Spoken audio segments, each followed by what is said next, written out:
Bonjour et bienvenue dans ce live dans lequel on va parler de notre relation à l'argent, de notre rapport à l'argent, de sécurité intérieure, de sécurité financière et de reconnaissance de la part des parents. De cette blessure de reconnaissance qu'on a pu avoir enfant, de ne pas s'être senti vu, reconnu et qui peut encore nous perturber à l'âge adulte. Donc bonjour, les personnes qui arrivent, n'hésitez pas à me dire si vous m'entendez. Et si n'hésitez pas à me dire si vous m'entendez, si le son est bon et tout ça. Alors, en attendant que les personnes arrivent, je vais me présenter. Donc, je suis Marie-Aline de Révèle-toi. Donc, j'ai 30 ans, je suis coach. Bonjour Espace Sacré, bonjour. Bonjour. Bonjour douceur. N'hésitez pas à me dire ton prénom. N'hésitez pas à me dire vos prénoms. Je sais que tu me l'as déjà dit, Espace Sacré, désolée. Mais comme ça, c'est plus sympa de dire vos prénoms. N'hésitez pas à me dire si vous m'entendez bien. Bonjour. Donc voilà, en attendant que des personnes nous rejoignent, je vais me présenter. Donc c'est Marie-Aline de Révèle-toi, j'ai 30 ans. Je fais du coaching depuis 3 ans et je propose des séances qui sont vraiment un mix entre le coaching et le soin énergétique. Et j'accompagne les personnes qui sont dans des périodes de transition de vie. Oui, Eugénie, parce que j'avais retenu Eugénie des fleurs. Du coup, voilà, super, merci. Bonjour Maude. Où suis-je? Oui, et donc j'accompagne les personnes qui sont dans des périodes de transition de vie et qui ont besoin d'aide pour libérer l'ancien, libérer les blocages et commencer le nouveau. Et mieux se connaître pour commencer le nouveau. Voilà. Bonjour Nathalie. Alors, juste avant de commencer, une petite parenthèse. Donc voilà, c'est la première vidéo que je fais depuis longtemps, que je fais en live depuis longtemps. Parce que, et notamment ceux qui m'ont suivi sur YouTube, là ils n'ont vraiment pas eu de nouvelles de moi pendant tout un petit temps. Bonjour Pierre-Antoine. Donc voilà, c'est le premier live que je fais depuis un petit temps parce que j'ai terminé, donc j'ai lancé ma formation sur la 5D en septembre et j'ai vraiment senti que ça m'a fait un gros saut quantique comme ça, j'ai vraiment besoin de temps un peu pour moi, donc c'est pour ça que j'ai pas trop de temps pour intégrer tout ça, pour processer, pour libérer, enfin voilà. Et donc voilà, c'est pour ça que j'ai pas fait trop de vidéos ces derniers temps, mais normalement je vais recommencer à partir de maintenant. Je sens que l'énergie est revenue. Donc, on va commencer à attaquer le sujet. N'hésitez pas à me dire si vous m'entendez bien et tout ça. Bonjour Lisa, bonjour Nathalie, bonjour Pierre-Antoine. Alors, ce live il m'a été inspiré suite à une séance de coaching que j'ai fait il y a 2 semaines ou une semaine, je sais plus.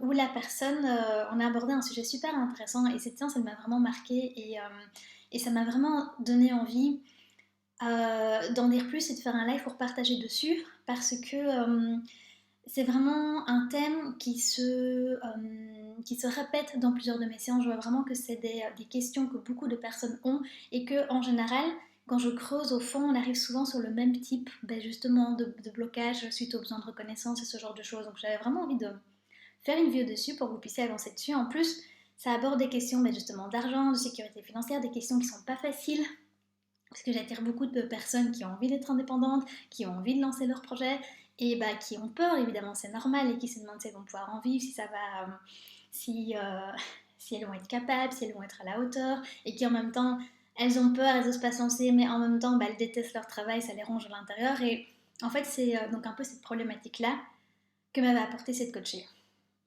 Donc, à la base, elle m'avait contactée justement pour savoir dans quoi se réorienter parce qu'elle n'aimait vraiment pas son travail et elle savait déjà qu'elle voulait être indépendante. Donc on avait déjà fait pas mal de travail ensemble. N'hésitez pas à me dire si je parle trop vite parce que parfois quand quand je suis passionnée, je m'emballe. Donc voilà, n'hésitez pas à me dire si je vais ralentir le rythme. Donc on avait déjà fait quelques séances ensemble. Donc là, c'était la dernière de ce qu'on avait décidé. Et on avait fait pas mal de travail justement sur des blocages karmiques, sur des blocages au niveau des ancêtres. En même temps, elle avait défini ce qu'elle voulait faire, donc c'était beaucoup plus clair ce qu'elle avait décidé de faire. Et là, c'était un peu la dernière séance de ok, j'ai ce projet que j'aime bien, en même temps, j'ai ce boulot que j'aime pas. Est-ce que j'ose en fait? Est-ce que j'ose Donc sa demande, c'était de clarifier. C'était est-ce que vraiment je me lance dans ce projet? Est-ce que je risque pas de me planter? J'ai peur de me planter, j'ai peur que ce soit pas ça, j'ai peur. Donc à la base, sa demande, c'était est-ce que je me trompe? Est-ce que c'est vraiment ce projet? Donc ça, c'est une question que j'ai souvent. Souvent, c'est un peu ça l'arbre qui cache la forêt, c'est est-ce que je me trompe? Est-ce que c'est le bon projet? Sauf que super, merci Lisa. Sauf que en grattant derrière, ben tiens, pourquoi tu as peur de te tromper, enfin quels sont les risques de te tromper et tout ça. En grattant derrière, c'était pas j'ai peur de me tromper de projet et que je n'aime pas et que du coup je m'ennuie et que du coup je vais faire des recherches. Non, c'était pas ça. C'était j'ai peur de lancer ce truc-là et que ça ne marche pas, que ce ne soit pas ça parce que du coup j'ai pas de clients, j'ai pas d'argent. Donc si on faisait un peu l'exercice de mais si tu gagnes au loto, qu'est-ce que tu fais? C'était ah ben je le fais d'office. Donc déjà on voyait que la vraie question c'était pas est-ce que c'est le bon projet ou pas, mais la vraie question c'était plutôt est-ce que je vais réussir à en vivre. Et alors c'est intéressant parce qu'on rentre déjà un peu dans le sujet. C'était un peu cette croyance que si c'est le bon projet, et donc si une autorité extérieure me valide oui c'est le bon projet, parce que c'est évidemment c'est ça qu'elle attendait de moi, mais c'est pas ça que je vais lui donner, c'est pas ça le coaching. Si une autorité extérieure me valide oui c'est le bon projet, tu peux y aller, alors d'office je vais réussir. Donc on voit déjà un peu le positionnement où on attend qu'une autorité extérieure cadre pour nous, nous dise quoi faire, nous rassure, enfin voilà quoi. Et donc du coup, on a gratté derrière ces insécurités financières, on a gratté derrière cette question de est-ce que je vais pouvoir en vivre et tout ça. Et ben, en grattant, évidemment, on est arrivé sur la peur de la mort. Donc ce qu'il faut savoir, c'est que très souvent, derrière toutes nos questions d'argent, nos problèmes d'argent et tout ça, derrière nos peurs liées à l'argent, est-ce que je quitte ce travail que j'aime pas ou pas, est-ce que je me lance dans ce projet que j'ai envie ou pas, est-ce que je prends mi-temps ou pas, souvent ce qu'il y a derrière, bah, en vrai c'est la peur de la mort en fait, c'est la peur de si jamais, je quitte ce travail, je vais finir sur un pont et puis je vais mourir. Souvent c'est en fait notre cerveau inconscient il croit ça. Alors que c'est pas vrai, c'est pas ça qui va se passer. Il y a très peu de chances que ça se passe comme ça.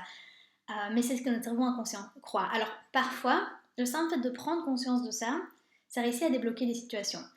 Moi par exemple, prendre conscience de ça, donc il y a quelques années quand j'avais quitté le salariat, donc je faisais du recrutement, je m'étais fait un peu l'exercice du au pire du pire du pire, et je m'étais rendu compte qu'au pire du pire du pire, ben ça marchait pas, je retournais dans le recrutement. C'était pas grave en fait. J'avais déjà supporté, je pouvais le resupporter, c'était pas grave. Et aujourd'hui, je ferais le au pire du pire du pire, ce serait même plus ça quoi. Mais vraiment de me rendre compte, ok, je vais pas mourir en fait, si je me plante, je vais pas mourir, ça m'avait déjà réussi à débloquer plein de trucs. Mais là, ici, c'était pas le cas. Là, ici, c'était pas le cas. Là, c'est là que ça devient super intéressant parce que, sincèrement, sur le coup, je pensais pas qu'on allait gratter derrière la peur de la mort parce que pour moi, la peur de la mort, c'est quand même un gros truc. Et là, dans ce coaching-ci, il y avait encore un truc derrière. C'est ça qui était vraiment génial. Enfin, super intéressant quoi. Et donc, du coup, mais, comme on tournait un peu en rond, je lui ai posé la question. Donc, question, je lui ai demandé, ben, en fait, c'est quoi le problème de mourir? Euh, alors, c'est vrai que dit comme ça peut paraître bizarre, parce qu'on se dit, bah non, la mort, j'ai pas envie de mourir, c'est un peu le pire truc qui peut arriver dans la vie, et en même temps, c'est le truc qui va d'office nous arriver à tous, quoi. Et donc, c'est un peu ça la magie du coaching, c'est de poser des questions où on est obligé d'aller voir plus loin, on est obligé de voir la vie différemment. Et donc elle m'a répondu, et ça c'était super intéressant, donc elle m'a pas dit, moi ma peur de mourir c'est de disparaître, c'est de plus être là, c'est de plus avoir de vie, elle m'a dit, moi c'est quoi le problème de mourir? C'est d'être séparée de ceux que j'aime. Et par ceux qu'elle aimait, elle entendait ben, ses parents.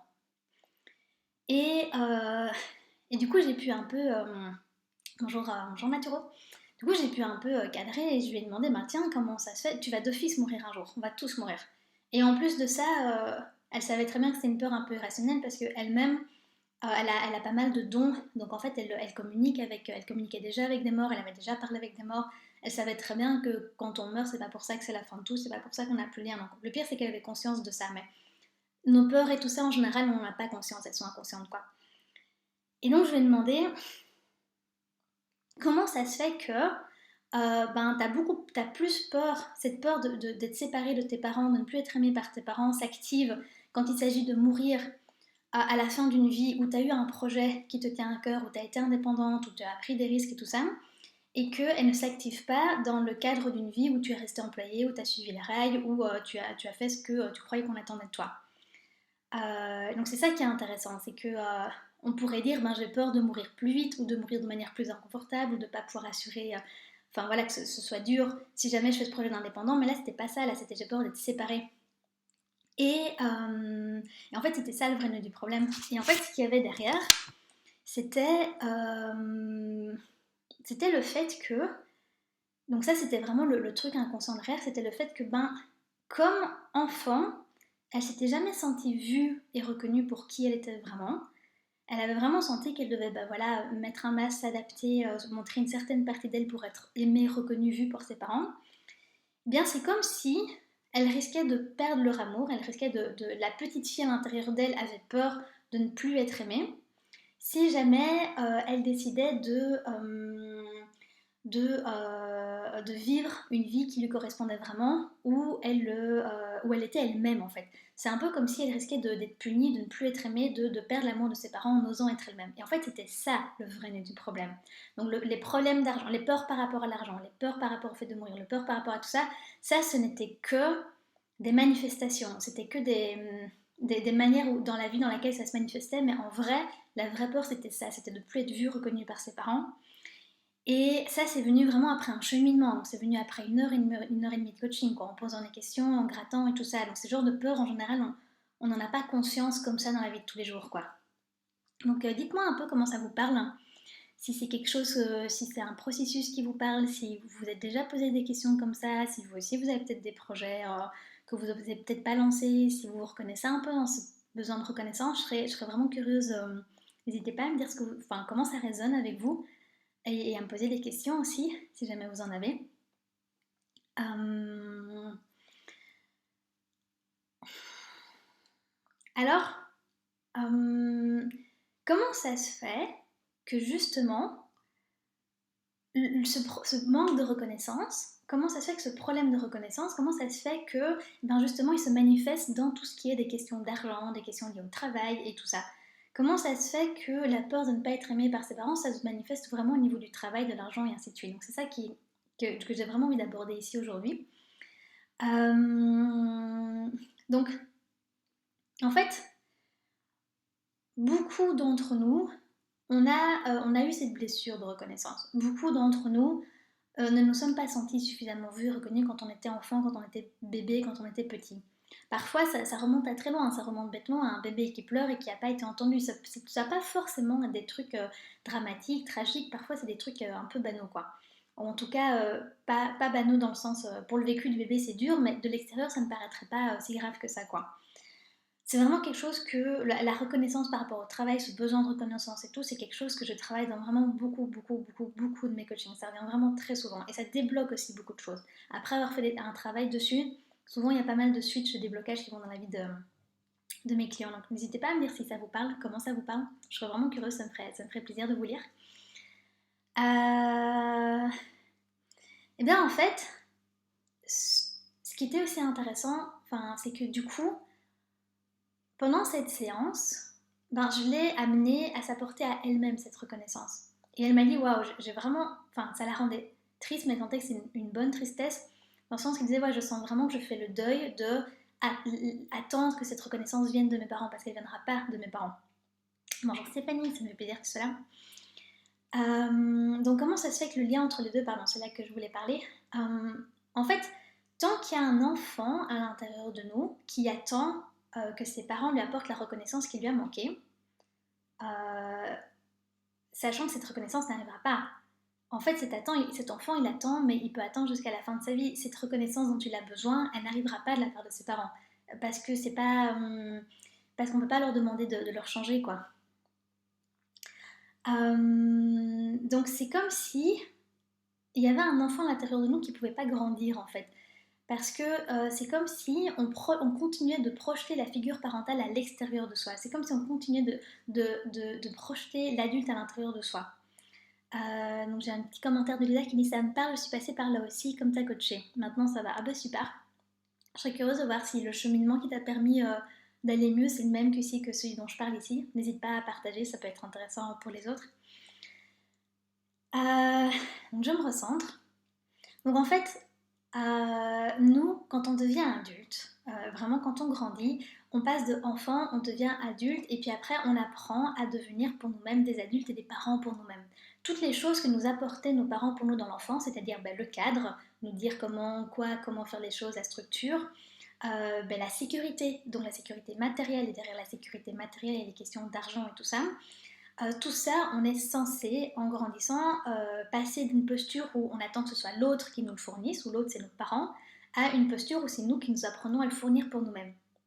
Et souvent, c'est là que le bas blesse en fait. Souvent, on reste un peu bloqué dans une situation où on croit que c'est toujours l'extérieur qui va nous apporter cette sécurité. Que c'est toujours l'extérieur qui peut prendre la forme justement de parents, qui peut prendre la forme d'un compagnon ou d'une compagne dans un couple, qui peut prendre la forme d'un travail, d'un emploi, d'un CDI, d'un manager. Et donc c'est un peu l'idée de si j'ai ça, si j'ai ce compagnon, si j'ai ce travail, si j'ai ce CDI, si j'ai ces parents, je suis en sécurité. Mais si je ne l'ai plus, je ne suis plus en sécurité, je risque de mourir. Or, c'est pas vrai en fait. C'est pas vrai dans le sens que de un, ce travail, ce compagnon, un truc machin, ils peuvent toujours partir, donc c'est une sécurité qui est illusoire. Et de deux, si ce travail, ce CDI, cette personne et tout ça s'en vont, eh bien, il y aura toujours des solutions et on pourra toujours rebondir et on pourra toujours continuer à avancer. Donc c'est pas vrai que ça c'est lié à la sécurité. Et pour faire une petite parenthèse, par rapport aux questions d'argent, relation à l'argent, sécurité intérieure, un truc super intéressant, c'est... donc je sais pas si vous connaissez Christian Junod et son travail sur justement la relation à l'argent. Donc lui, il était avant banquier suisse. Et il expliquait dans son livre Ce que l'argent dit de vous. Je vous conseille vraiment de lire si c'est des questions qui vous parlent. Il voyait que les millionnaires qui l'accompagnaient, donc c'était des gens qui avaient des millions d'euros sur leur compte, eux se posaient les mêmes questions et avaient les mêmes insécurités financières qu'une personne lambda avec un salaire normal, quoi. Donc, vous voyez que on peut avoir des millions d'euros sur son compte et quand même ne pas se sentir en sécurité. Pourquoi? Eh bien justement parce que c'est comme si on était toujours un petit enfant, il y a toujours cet enfant à l'intérieur de nous qui attend que ce soit l'adulte, que ce soit quelqu'un d'autre qui peut prendre la forme d'une autorité extérieure qui lui apporte cette sécurité. Alors ça peut prendre aussi la forme de... j'ai beaucoup de coachés qui me disent qu'ils ne savent pas prendre de décision, qu'ils ne savent pas ce qu'ils veulent. Et là, c'est la même chose en fait. Ils me disent j'aimerais bien qu'une autorité extérieure, que quelqu'un me dise c'est ça que tu dois faire et si tu fais ça, ça va bien se passer. Donc c'est la même chose, c'est vraiment le même principe. Alors comment ça se fait ça? Comment ça se fait qu'on a du mal à devenir adulte, qu'on a du mal à grandir, qu'on a du mal à s'approprier tout ça pour nous? Bon, d'abord, on ne l'a jamais appris. Et ensuite, justement, en fait, donc je reviens à ces insécurités par rapport aux besoins de reconnaissance et tout ça. Donc, Lisa qui dit je me suis fait accompagner, ça a aidé à me dire que je devenais mon propre parent. Je rejoins ce que tu dis, ouais, c'est exactement ça. Et oui, parfois ça peut demander clairement de se faire accompagner par moi ou par d'autres. Il y en a d'autres qui font, enfin voilà, comme vous le sentez, bref. Donc en fait, tant que l'enfant à l'intérieur de nous attend la reconnaissance de ses parents, il croit qu'il n'y a que ses parents qui peuvent lui apporter cette reconnaissance. Donc il projette la reconnaissance à l'extérieur. Et donc il continue de projeter la figure parentale à l'extérieur. Donc il continue de croire que lui ne peut pas être un parent. Et donc s'il croit ça, il projette à l'extérieur en général ce qu'on a mis derrière le parent. Et ce qu'on a mis derrière le parent, c'est la sécurité, le cadre, la norme, et ce genre de choses. En se réappropriant cette reconnaissance, donc c'est le travail que j'ai fait avec cette personne, là je lui ai proposé un exercice, donc on a un peu quitté le coaching, on est plus rentré dans la partie soins énergétiques, donc ça ressemble un peu entre un soin énergétique et des séances de méditation, hypnose, soins de guérison, enfin voilà. Et donc je l'ai vraiment accompagnée à s'apporter elle-même cette propre reconnaissance et à redevenir pour elle ce parent, qui lui dit mais je te vois, je te reconnais, tu as le droit d'être là, tu as le droit d'être comme tu es, je t'aime comme tu es. Ça c'est super important. Et donc du coup en faisant ça, eh bien vraiment elle peut devenir pour elle-même ce parent qui lui a manqué. Et donc du coup elle peut se réapproprier les autres composantes du parent, qui sont aussi mettre un cadre, des normes, une structure, se vivre dans une forme de structure. Qui sont aussi les questions de sécurité et de je vais être capable de... Donc je vais être capable d'assurer ma propre sécurité, je vais être capable de créer mon cadre, je vais être capable de rebondir s'il y a des soucis. Donc vous voyez, donc dites-moi si c'est clair ou pas, dites-moi si vous comprenez, dites-moi si c'est cohérent ou si vous avez des questions. Alors je fais une précision, quand je dis tout ça, je ne dis pas que être employé CDI égale être un enfant et être entrepreneur égale être un adulte. C'est pas ça que je dis, d'accord? On peut tout à fait avoir un comportement où on est en sécurité intérieure, sécurité financière, où vraiment on a réintégré le parent l'adulte et être salarié et avoir un CDI. Ce qui compte, c'est pas la forme. Ce qui compte, c'est comment on se sent et on se positionne par rapport à son travail. Et c'est pareil pour son entreprise. Est-ce que je fais ce travail parce que je l'ai choisi, parce que ça me plaît et je sais que si un jour ça me plaît plus, ben je peux changer facilement, ou en tout cas je peux changer et je sais facilement pas, c'est pas ça le truc, mais plutôt si un jour ça me plaît plus, ou si un jour je suis virée, ou si un jour restructuration, j'ai suffisamment confiance en moi pour savoir que j'aurai les capacités de faire autre chose, vous voyez, et je fais pas ce travail parce que je me sens emprisonnée, parce que je me sens obligée, parce que argent. Vous voyez, c'est ça la grosse différence en fait, c'est comment on se positionne. C'est pareil pour l'activité en tant qu'indépendant entrepreneur. Est-ce que je fais tel projet en tant qu'entrepreneur parce que je me dis que c'est ça que les gens ils veulent et que c'est comme ça que je vais gagner de l'argent et que je me sens obligée de, et que je fais le projet selon telle stratégie marketing parce que telle personne il m'a dit que c'était comme ça, et donc là on est plus dans un positionnement d'enfant en fait, ou est-ce que je fais mon projet d'entrepreneur sur des projets qui m'aiment selon une stratégie que j'aime et ainsi de suite. Donc vraiment je tiens à préciser, c'est pas entrepreneur égal adulte, CDI égal enfant, pas du tout. Ouais, donc c'est vraiment ça en fait, c'est apprendre qu'on peut être pour nous-mêmes ce parent. Et ce qui est intéressant, c'est que à la fin de cette séance, donc voilà, il y a eu vraiment tout le travail où je l'ai accompagnée à redevenir pour elle-même ce parent, mais aussi à libérer les liens avec ses parents. Donc je lui ai aussi fait parler à ses parents pour vraiment reprendre son pouvoir, reprendre sa position et vraiment par rapport à eux devenir vraiment adulte. Et, et à la fin de la séance de coaching, elle se sentait plus en confiance. Elle m'a dit, oui, je me sens plus en sécurité. Et donc tout d'un coup, elle voyait en elle ses compétences de parent et d'adulte qu'elle ne voyait pas avant. Donc avant c'était j'ai peur de quitter mon travail, que ça se passe pas et que ça se passe mal et puis que et puis en fait elle savait pas vraiment dire de quoi elle avait peur. En gros c'est ouais je meurs et plus rien va quoi. Ah ben si ça se passe pas comme je veux, j'ai les compétences et les ressources en moi, ben déjà pour pas aller trop loin, pour pas me mettre dans des situations trop difficiles, pour rebondir, et donc vraiment l'idée c'était, je lui ai dit ben créer ce cadre dans lequel tu vas te sentir en sécurité pour cheminer, parce que c'est ça le parent, c'est créer un cadre dans lequel on se sent en sécurité pour cheminer. Et donc c'est pour ça que souvent les problèmes de reconnaissance et tout ce qui est lié avec l'enfant intérieur, ça crée des insécurités, parce que justement il n'y a pas eu ce cadre, il n'y a pas eu ce cadre dans lequel on pouvait se sentir en sécurité. On nous a fait croire que le cadre, bah, par exemple, il va pas adapté à qui on va nous demander d'être quelqu'un d'autre. Ou alors ce cadre, il va être tellement contraignant et difficile que certaines personnes, elles vont plutôt devenir en mode enfant rebelle et donc rejeter tous les cadres. Donc ça, c'est une autre manière de laisser parler l'enfant blessé en nous, en fait. C'est de se mettre en mode rebelle et de ne pas supporter les cadres, de ne pas supporter les normes, de ne pas supporter qu'on nous dise quoi faire. Ça, c'est aussi l'enfant qui est là. Ouh là, le cadre, je ne veux plus jamais en entendre parler. Donc pareil, il faut faire ce même travail de se réapproprier le cadre pour qu'il soit confortable pour nous, qu'il soit doux et qu'il soit sécurisant. Et donc voilà, elle m'a dit, ben oui, je vois en fait, je vois que je peux créer ce cadre. Je vois que j'ai déjà fait en fait, et que je suis capable, et que s'il y a un problème, je peux toujours reprendre à mi-temps, ou que ben, c'est vrai qu'il y a peut-être un continuum entre ce travail que je déteste, parce que vraiment elle n'était pas bien, hein. Il fallait vraiment qu'elle reste pas là, elle était vraiment au bord du burn-out, toute la dépression. Elle disait, ben oui, il y a un continuum entre ce travail que je déteste et me lancer total freelance comme indépendance du jour au lendemain. Il y a des choses que je peux mettre en place, enfin voilà. Euh, alors Stéphanie qui nous dit clairement c'est chaud de se reconnaître soi-même, ouais c'est clair. Et en même temps attendre que ça vienne de l'extérieur, on peut parfois attendre longtemps et pas l'impression d'avoir les choses en main. Oui c'est clair, c'est pas sous notre contrôle en fait, la reconnaissance des autres. Donc une belle métaphore qu'utilisait Thomas d'Azembourg, c'est un peu comme si nous on était la TV et que l'autre avait la télécommande, et que donc du coup bah, en fonction de ce que l'autre nous apporte, bah, on zappe quoi. Et puis content, reconnaissance, et puis triste, il m'aime pas, enfin ou elle m'aime pas, enfin voilà. Et donc du coup ben, on est vraiment sous le pouvoir de l'autre en fait. C'est normal parce que en attendant que la reconnaissance vienne de l'extérieur, on se met en position de victime en fait, on se met en position d'enfant et on laisse les autres prendre notre pouvoir. On laisse les autres nous dire si oui ou non on a bien fait, si oui ou non on est suffisamment bien, si oui ou non on a suffisamment de valeur. Et c'est pas juste en fait, parce que c'est pas le rôle de l'autre. Et en faisant ça, en fait, c'est vraiment l'enfant en nous qui attend encore que ses parents lui disent mais oui t'as bien fait, mais oui je t'aime. Et ça on peut se le donner à nous-mêmes une fois qu'on est adulte en fait. Et c'est ce que je fais beaucoup en séance de coaching. Alors, euh, j'avais envie de poursuivre un peu. C'est